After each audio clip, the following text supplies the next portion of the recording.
할렐루야. 아멘. 오늘 말씀의 제목은 함께 읽어보겠습니다. 작은 능력으로. 아멘.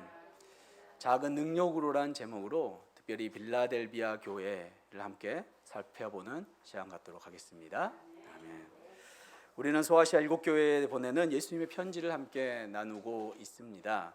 소아시아 7교회는 7교회, 에베소 교회, 서문화 교회, 버가모 교회, 루아디라 교회, 사대 교회, 빌라델비아 교회, 라오디게아 교회 7교회 가운데 저희는 특별히 오늘 6번째 교회인 빌라델비아 교회에 대해서 함께 말씀을 나누고자 합니다. 지난 시간 우리 함께 나눴던 교회는 사대 교회입니다. 사대 교회의 모습은 어떠했습니까? 예수님으로부터 칭찬보다는 책망을 많이 받은 교회가 사대 교회였습니다. 살았으나 죽은 교회라는 책망을 받았습니다. 살았으나 죽은 교회. 무엇이 죽어 있었습니까? 영이 죽은 교회가 이 4대 교회였다는 것입니다. 그들은 자신의 신앙을 굳건히 지키지 못했습니다. 그런데 이 4대 교회 가운데 자신들의 믿음을 굳건하게 지킨 남은 자들이 있었다는 것이죠. 이 남은 자들은 어떤 핍박에도 불구하고 그 4대 지역의 핍박에도 불구하고 하나님만 믿고 나아가게 되었습니다. 날마다 예수님으로 인하여 입었던 흰옷을 깨끗이 했다는 칭찬을 받은 교회가 이 4대 교회였다는 것이죠. 빨래를 잘해서 이 옷 가운데 항상 옷을 깨끗하게 입고 다녔다는 이야기가 아니지요. 그렇다면 이 흰옷을 항상 깨끗하게 입었다는 이유는 무엇입니까? 예수님께서 주신 거룩한 흰옷을 더럽히지 아니하고 또한 더럽혀졌을 때마다 그때그때 예수님을 의지함으로 말미암아 깨끗하게 희게 입고 살았다는 교회, 그러한 성도들이 남은 자들이었다고 예수님께서 칭찬하여 주셨습니다.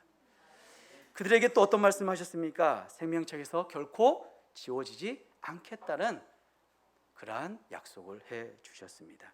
지난 한 주 동안 어떻게 사셨습니까? 지난 한 주 동안 주님 주신 흰옷을 깨끗하게 입고 사셨습니까? 아멘 소리가 작은 것 같네요. 다시 한번 물어보겠습니다. 여쭤보겠습니다. 그 주님 주신 흰옷을 깨끗하게 입고 사셨습니까? 아멘. 아멘인 줄로 믿습니다.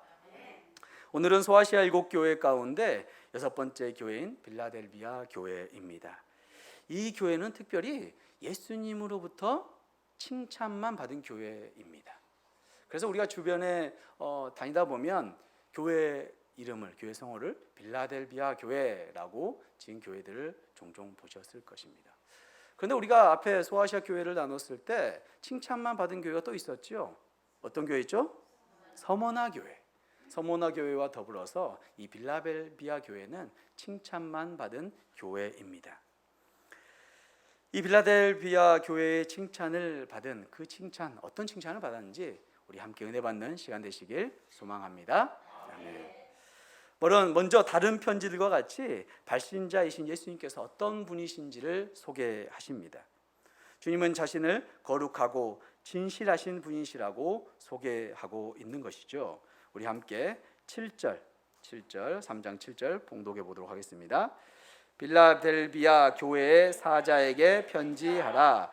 거룩하고 진실하사 다윗의 열쇠를 가지신 이 곧 열면 닫힐 사람이 없고 닫으면 열 사람이 없는 그가 이르시되. 아멘. 예수님께서 처음에 뭐라고 소개하고 계십니까? 거룩하다. 사람이나 천사와는 다른 구별된 존재라는 의미가 이 거룩하다는 의미겠지요. 구약 성경에서는 하나님만이 이 거룩하다는 표현을 사용했음을 우리가 잘 알고 있습니다. 세번역 성경으로 한번 봐보겠습니다. 하박국 3장 3절 말씀입니다. 하나님이 대만에서 오신다. 거룩하신 분께서 바란산에서 오신다. 셀라. 하늘은 그의 영광으로 뒤덮이고 땅에는 찬양 소리가 가득하다. 아멘.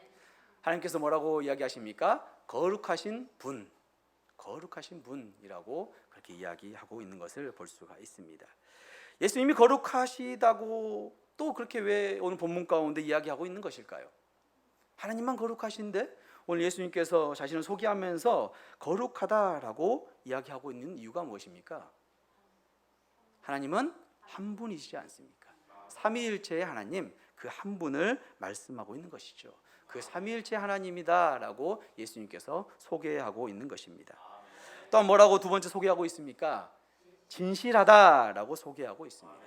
진실하다라는 뜻은 거짓과 구분되는 의미에서 참되다라는 의미를 갖고 있습니다. 참되다. 하지만 그 외에 신실하다, 충성스럽다, 믿을만하다라는 뜻도 함께 갖고 있는 단어가 이 진실하다라는 단어입니다. 또한 세 번째 어떻게 소개하고 계십니까? 주님은 다윗의 열쇠를 가지고, 주님은 거룩하고 진실하사 다윗의 열쇠를 가지신 분이라고 소개하고 있는 것이죠. 이 다윗의 열쇠를 소개하고 있는 이 내용은 이사야의 말씀을 빌려서 말씀하고 있는 것을 볼 수가 있습니다. 우리 함께 봉독해 보겠습니다. 스크린에 나와 있습니다. 내가 또 다윗의 집의 열쇠를 그의 어깨에 두리니 그가 열면 닫을 자가 없겠고 닫으면 열 자가 없으리라. 아멘. 이 이사야 22장의 말씀은 유다 왕국의 국고를 맡은 셈나가 자신의 일을 충성스럽게 감당하지 못함으로 하나님께서 엘리야김이라는 사람에게 그 직책을 맡기시면서 그가 맡은 권세를 이렇게 표현하고 있는 것입니다. 풍성한 보화가 가득한 왕궁의 곳간을 맡은 자의 권세가 얼마나 대단하겠습니까?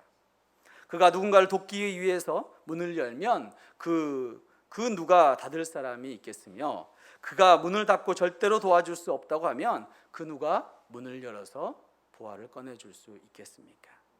주님은 다윗의 집의 열쇠를 가지신 분이라고 그렇게 표현되고 있는 것입니다.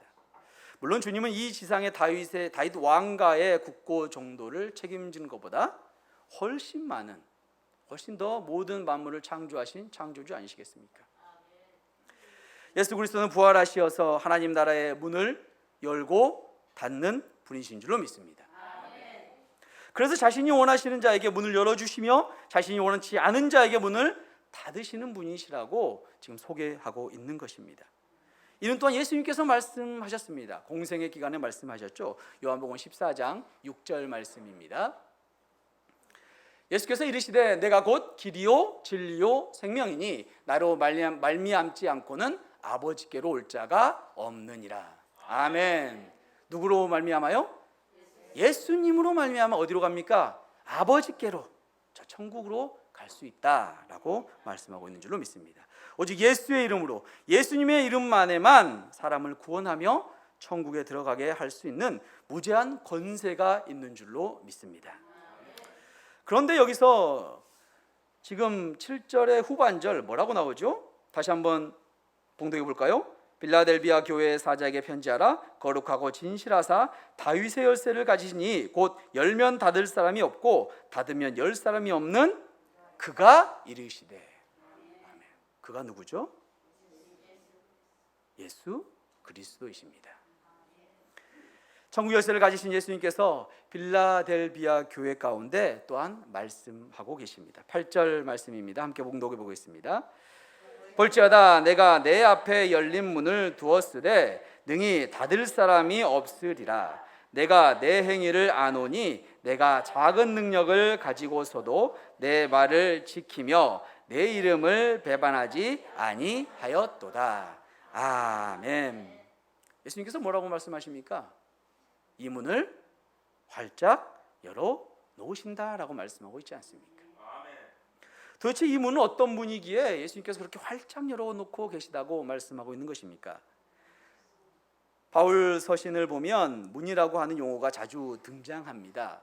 바울에게 있어서 문이 열렸다는 것은 복음의 전도의 기회가 열렸다는 의미입니다. 고린도전서 16장 9절 말씀입니다. 내게 광대하고 유효한 문이 열렸으나 대적하는 자가 많음이라. 아멘.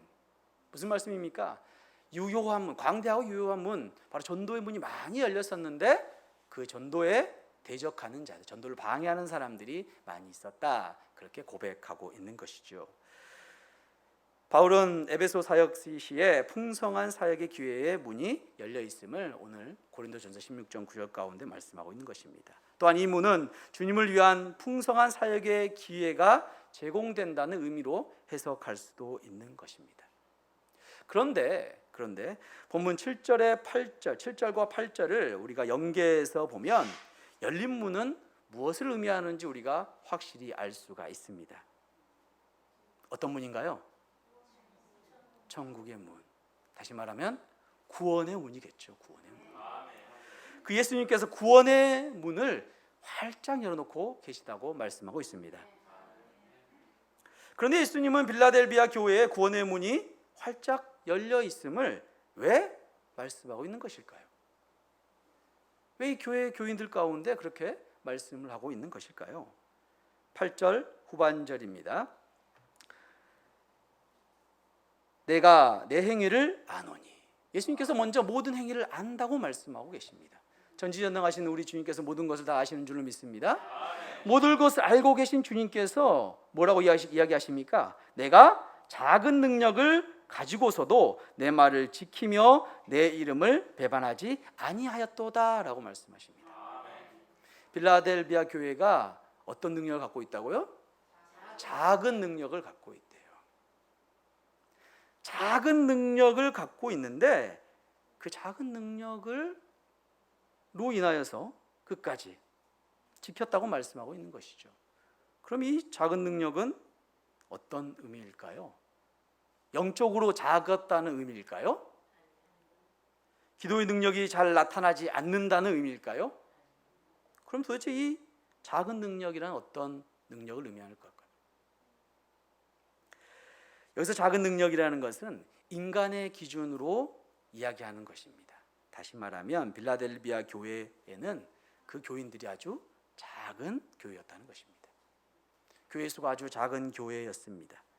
또한 사회적인 지위가 미천한 사람들이 모여있는 교회가 이 빌라델비아 교회였다는 것이죠. 그래서 예수님께서는 작은 교회, 작은 능력이라고 표현하고 있는 것입니다. 빌라델비아 교회 신자가 소수였으며 세상에서 별로 힘이나 영향력을 발휘할 수 없는 이들이 모인 교회였음을 말씀하고 있는 것입니다. 그럼에도 불구하고 그 교회의 특징은 주님의 말씀을 믿고 굳세게 지키는 일에 힘쓰는 교회였습니다. 주 예수 그리스도의 이름을 존귀하게 여겨서 어떠한 어려움 중에서도 예수님을 부인하지 않는, 배반하지 않는 교회였다고 오늘 예수님께서 말씀하고 있는 것입니다. 주님이 이와 같은 교회나 신자를 기뻐하시는 줄로 믿습니다. 어떠한 여건에 있는지 간에 주님의 말씀의 이름을 귀하게 여기고 지키는 자를 예수님께서 칭찬하시는 줄로 믿습니다. 그리고 주님은 이러한 빌라델비아 교회 가운데 문이 활짝 열려 있다고 말씀하십니다. 어떤 문이죠? 천국문, 구원의 문. 구원의 문이 활짝 열려 있다고 말씀하고 있는 것입니다. 사랑하는 성도 여러분, 그런데 빌라델비아 교회 가운데 어떤 어려움이 있었을까요? 당시에 어떤 핍박이 있었기에 예수님께서 이렇게 구원의 문이 열려 있다라고 그렇게 약속해 주고 계신 것일까요? 당시 빌라델비아 교회는 작은 능력의 교회였습니다. 즉 수가 작고 사회적인 영향력이 그렇게 많지 않는, 영향력을 끼칠 수 없는 작은 사람들이 있는 그런 교회였다는 것이죠. 그런데 이 교회 가운데 유대인들의 핍박이 아주 심했습니다. 9절을 보면 잘 알 수 있는 것이죠. 9절에 유대인에 대한 이야기가 나오지 않습니까? 이 빌라델비아의 교회는 바로 유대인에게 핍박을 받았습니다. 유대인들이 어떤 사상을 갖고 있어요? 자신들이 선민이다라는 사상을 갖고 있잖아요. 나는 그렇게 선민인데 너희들이 자칭 메시아라고 얘기하는 예수님을 믿기 때문에 너희들은 구원받을 수 없어. 너희들은 천국에 갈 수 없어. 그렇게 유대인들로부터 계속 핍박을 당했다는 것이죠. 그들은 어리석게도 빌라델비아 교인들은 하나님 나라의 문턱에 넘을 수 없다고 그렇게 빌라델비아 교인들을 핍박하고 있었다는 것입니다. 이 세상의 권력자들이나 유대인들이 무엇이라고 하면서 그들을 거절하고 소외시키든지 간에 주님은 그들 앞에 하늘 문을 활짝 열어놓고 있는 줄로 믿습니다. 저는 우리의 교회의 모습을 그려보았습니다. 말씀을 준비하면서 이 빌라델비아 교회의 모습이 지금 우리의 교회의 모습이 아닌가라고 생각을 해보았습니다. 먼저 저희 주님의 은혜교회는 이제 설립한 지 얼마 됐습니까? 1년 됐지요. 작년 6월 1일에 설립 예배를 드렸습니다. 이제 1주년 되는 그런 교회가 저희 교회이지요. 그런데 1년도 안 됐는데 벌써 이렇게 이사를 해 오지 않았습니까? 어려움이 있었지 않습니까? 우리 건물이 아니어서 쫓겨나서 이곳까지 오게 되었지 않습니까? 어려움이 있었습니다. 또 다른 어려움들도, 작은 어려움들도 있었습니다. 그러나 이 작은 능력이 있는 줄로 믿습니다. 우리 작은 교회이지만 주님의 능력이 함께 하신 줄로 믿습니다. 작게 더 역동적으로 전도할 수 있는 줄로 믿습니다. 작게 서로 더욱 섬기며 서로 더 사랑할 수 있는 줄로 믿습니다. 무엇보다 그 능력은 누구에서부터 오신가요? 오직 예수 그리스도로부터 오는 줄로 믿습니다. 우리 그 주님께 영광의 박수 한번 올려드릴까요? 할렐루야. 어디 작은 능력은 주님의 은혜 교회뿐이겠습니까? 저와 여러분은 어떻습니까? 저와 여러분은 어떻습니까? 혹시 여러분은 작기 때문에 할 수 없다고 생각해 본 적이 없으십니까? 아니면 지금도 그렇게 혹시 생각하고 계시지는 않습니까? 더 많은 것 주세요. 예수님 더 큰 것 주세요. 저에게 더 좋은 건강 주세요. 저에게 더 많은 물질 주세요. 저에게 더 많은 사람들 붙여주세요. 라고 혹시 기도하고 계시지 않습니까? 주님이 그렇게 주시지 않는다면 저는 할 수 없습니다. 저는 작은 능력을 갖고 있으니까요. 혹시 그렇게 기도하고 계시진 않습니까? 혹시 저와 여러분이 그렇게 우리를 과소평가하고 계시지는 않습니까? 주님, 저는 아직 저희 집에서 저만 예수 믿는데요. 제가 있는 그 기업체에서 저만 예수 믿는데요. 저는 한 번도 지나가는 사람들한테 예수 믿으세요 라고 전도해 본 적이 없는데요. 저는 아직 제가 하루하루 먹고 살기도 힘든데요.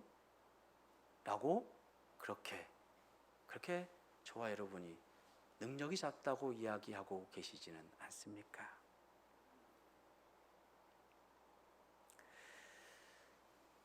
우리는 우리의 모습을 잘 돌아보아야 합니다. 오늘 말씀 가운데 작은 능력에 있는 이 빌라델비아 교회가 예수님으로부터 큰 칭찬을 받은 줄로 믿습니다. 우리에는 능력이 없지만 그러기에 우리는 누구를 의지해야 합니까? 예수 그리스도를 의지해야 하는 줄로 믿습니다. 이제 부활하신 주님께서는 신실하시고 충성스러운 빌라델비아 신자들에게 몇 가지 약속의 말씀을 해 주십니다. 첫 번째 약속입니다. 9절입니다. 함께 봉독해 보겠습니다. 보라, 사탄의 회당 곧 자칭 유대인이라 하나 그렇지 아니하고 거짓말하는 자들 중에서 몇을 내게 주어 그들로 와서 내 발 앞에 절하게 하고 내가 너를 사랑하는 줄을 알게 하리라. 아멘.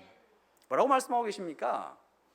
쉽게 말씀드리면 교회를 핍박하던 그 원수들, 그 유대인들을 다시 무릎 꿇게 한대요. 어떻게 무릎 꿇게 한다는 얘기일까요? 그들이 잘못했습니다 라고 이렇게 와서 빌게 한다는 걸까요? 아니죠. 그들은 절대 무릎 꿇고 빌지 않습니다. 그런데 그들이 무릎 꿇고 빌 수 있는 방법은 오직 한 가지 있죠. 무엇인가요? 예수님의 권세로 그들이 예수를 믿게 되는 것입니다. 그 당시에는 유대인들이 그렇게 빌라델비아 교인들을 핍박했을지 모르지만 하나님이 역사하시면, 주님이 역사하시면, 그들이 마음에 감동을 주시면, 그들이 택한 자녀라면 주님께 돌아오게 된다는 것이죠. 그들이 죽게 돌아왔다면 얼마나 미안하겠습니까? 그 빌라델비아 교회 교인들에게 얼마나 죄송하겠습니까? 그러니까 무릎을 꿇을 수 있는 것이겠지요. 구원파나 불교나 이슬람교에 맹렬했던 신봉자들, 그들이 주께로 돌아오게 되면 또한 얼마나 주께 영광 올려드리는 그런 모습이 될 수 있겠습니까? 우리가 사모해야 할 것은 진정한 원수를 갚기 위하여 그들에게 핍박을 가하는 것이 아니라, 핍박을 원수로 갚는 것이 아니라 그들을 위해서 기도하는 일인 줄로 믿습니다. 예수님이 원하시는 것, 하나님이 원하시는 것은 그들이 주께로 돌아오기를 원하시는 것입니다. 아무리 우리가 그들을 저주한들, 그들에게 그렇게 핍박을 다시 원수를 그렇게 갚든 주님께서 하지 않으시면 이루어지지 않는 것이기 때문이죠. 무엇보다 주님이 원하시는 것은 그 영혼들이 주께로 돌아오는 것인 줄로 믿습니다. 네. 두 번째 약속을 하십니다. 10절입니다. 함께 봉독하겠습니다. 내가 나의 인내의 말씀을 지켰은즉 내가 또한 너를 지켜 시험의 때를 면하게 하리니 이는 장차 온 세상에 임하여 땅에 거하는 자들을 시험할 때라. 아멘. 뭐라고 말씀하고 계십니까? 주님은 성도들에게 인내하였다고 칭찬하고 계신 거 아닙니까? 인내하였다고 칭찬하고 계신 것이죠. 주님의 말씀을 믿고 굳세게 붙잡기 위해서는 무엇보다 무엇이 필요해요? 인내가 필요하다는 것이죠. 인내. 빌라델비아 교회 신자들은 주님의 말씀을 끝까지 붙잡고 지킨 줄로 믿습니다. 이에 대한 상급으로 주님의 약속하시는 것은 마지막 때 전 세계에게 임할 시험 때에 그 시험을 면하게 해 주시겠다고 약속하고 있습니다.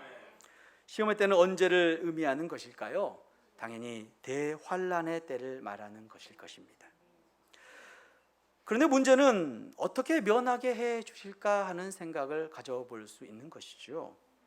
먼저는 대환란 전에 우리가 주님 전에 가면 되겠지요. 이 땅에서 대환란을 겪지 않으면 될 것 아니겠습니까?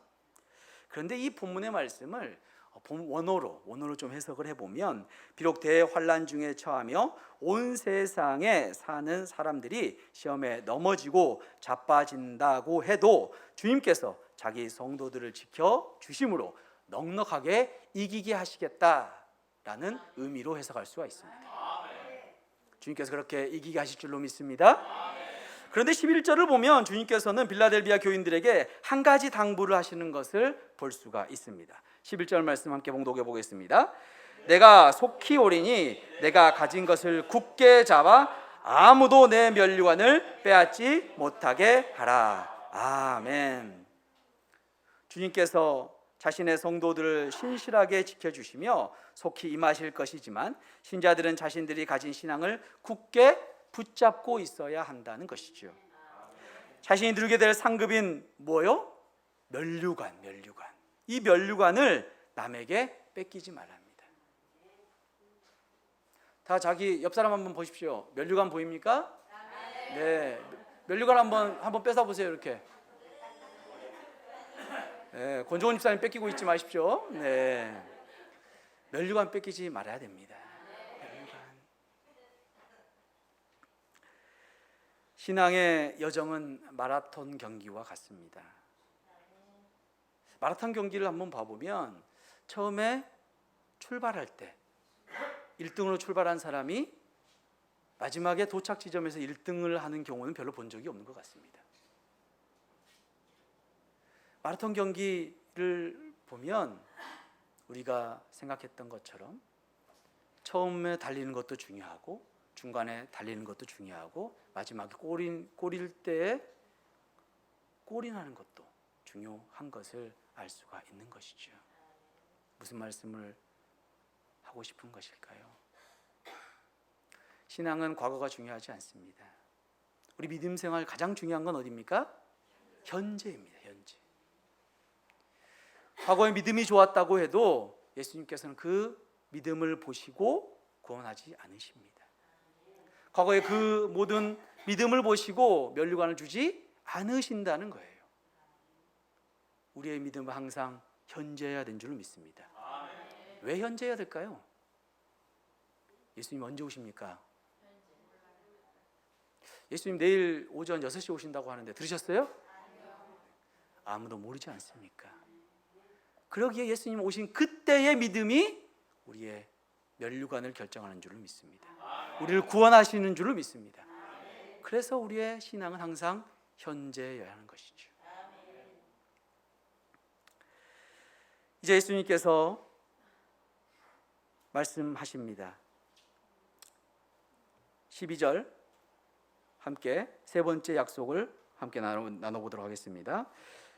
이기는 자는 내 하나님 성전의 기둥이 되게 하리니 그가 결코 다시 나가지 아니하리라. 내가 하나님의 이름과 하나님의 성 곧 하늘에서 내 하나님께로부터 내려오는 새 예루살렘의 이름과 나의 새 이름을 그 위에 기록하리라. 아멘. 세 번째 약속이 무엇입니까? 끝까지 주님의 말씀을 지키며 주님의 이름을 배반하지 아니하는 자들은 영원한 안전을 약속받은 줄로 믿습니다. 당시 그 빌라델비아 지역에는 지진이 자주 일어났다고 합니다. 지진이 자주 일어나가지고 지진이 자주 일어나면 어떨까요? 집에서 자는데 편하게 잘 수 있을까요? 지진이 일어나면 어떡할까 그렇게 고민이 항상 되겠지요. 이 마음으로 빌라델비아 그 교인들, 사람들은 그렇게 항상 불안에 떨며 그렇게 삶을 살았다는 것이지요. 그런데 오늘 본문 가운데 예수님께서 뭐라고 말씀하셨습니까? 이기는 자들에게는 내가 하나님 성전에 기둥이 되게 하리라 말씀하십니다. 아무리 큰 지진이 와도 기둥이 튼튼하면 쓰러지지 않는 것이지요. 그래서 예수님께서 기둥이라는 표현으로 말씀하고 계신 것입니다. 내가 너의 안전을 지켜주겠다. 저와 여러분의 안전도 지켜주신 줄로 믿습니다. 주님은 또한 신실한 자들에게 삼중의 이름을 주시겠다고 약속하십니다. 삼중의 이름, 어떤 이름을 이야기하는 걸까요? 세 가지의 이름을 이야기하는 것이겠죠. 그가 결코 다시 나가지 아니하리라. 내가 하나님의 이름과 하나님의 성 곧 하늘에서 내 하나님께로부터 내려오는 새 예루살렘의 이름, 두 번째 이름이죠. 과 나의 새 이름을 그에게 그 이름을 그 이 위에 기록하리라. 이 삼중 세 가지 이름을 주시겠다고 말씀하고 있는 것입니다. 하나님의 이름은 이들이 하나님께 속한 자라는 의미를 가지고 있고요. 하나님의 성 새 예루살렘의 이름은 그들이 하나님 나라의 시민이란 의미를 가지고 있습니다. 마지막으로 예수님의 새 이름을 기록하겠다라는 것은 신실한 자들에게 풍성한 인격적 사귐을 통하여 주님 자신에 대하여 더욱 새로운 지식, 아는 지식을 주시겠다라고 말씀하는 것입니다. 이제 예수님께서는 귀 있는 자들은 성령이 교회들에게 하는 말을 들으라고 말씀하십니다. 그토록 믿는 모든 자들에게 들을 것을 말씀하고 계신 줄로 믿습니다. 말씀을 마치고자 합니다. 사랑하는 성도 여러분, 예수님께서 빌라델비아 교회 가운데 오늘 칭찬의 말씀을 하셨습니다. 책망도 하셨죠? 네, 칭찬의 말씀만 하셨습니다. 이 칭찬은 앞으로 우리 주님의 은혜 교회 가운데 하신 칭찬인 줄로 믿습니다. 빌라델비아 교회는 작은 능력의 교회였습니다. 눈으로 보기에는 보잘것없는 작은 교회였습니다. 신도들도 작았고 그 개개인의 능력들도, 사회에서의 눈에 비치는 그 능력들도 작았다는 것이죠. 마치 우리 주님의 은혜 교회가처럼 작은 교회였다는 것입니다. 그러나 교회가 작다고 주님의 일을 하지 못하는 것은 절대 아닙니다. 더욱 역동적으로 전도할 수 있고요, 더욱 역동적으로 주님의 말씀을 그렇게 따를 수 있는 줄로 믿습니다. 큰 교회가 하지 못하는 많은 일들을 저희 주님의 은혜 교회가 할 줄로 소망합니다. 아멘. 우리 개개인 또한 어떠합니까? 너무나 작지요. 너무나 작은 모습입니다. 그렇다고 주님께 많은 능력, 많은 재능, 많은 물질을 구하기 전에 내가 가진 것들을 돌아보셔야 합니다. 내게 주신 그 주님의 능력을 돌아봐야 한다는 것입니다. 내가 처한 환경 속에서 하나님의 말씀에 얼마나 충성하고 있으며 주님의 이름에 영광을 돌리고 있는지 항상 되물어 보아야 한다는 것입니다. 더 많은 것, 더 큰 것을 주시면 주님을 잘 섬기겠습니다 라고 기도하기 전에 우리의 모습 가운데 우리 모습을 먼저 돌아보아야 한다는 것이죠. 인간적으로 보자면 적은 능력, 적은 건강, 작은 물질, 작은 시간을 가졌다고 할지라도 그 조건을 가지고 주님께 충성하면 됩니다. 주님만 의지하면 된 줄로 믿습니다. 인내의 말씀을 지키면 된 줄로 믿습니다. 어떠한 환난과 시험이 올지라도 그 힘을 주시는, 이겨내는 힘을 주시는 예수님만 의지하는 주님의 은혜교회 성도님 되시길 소망합니다. 아멘.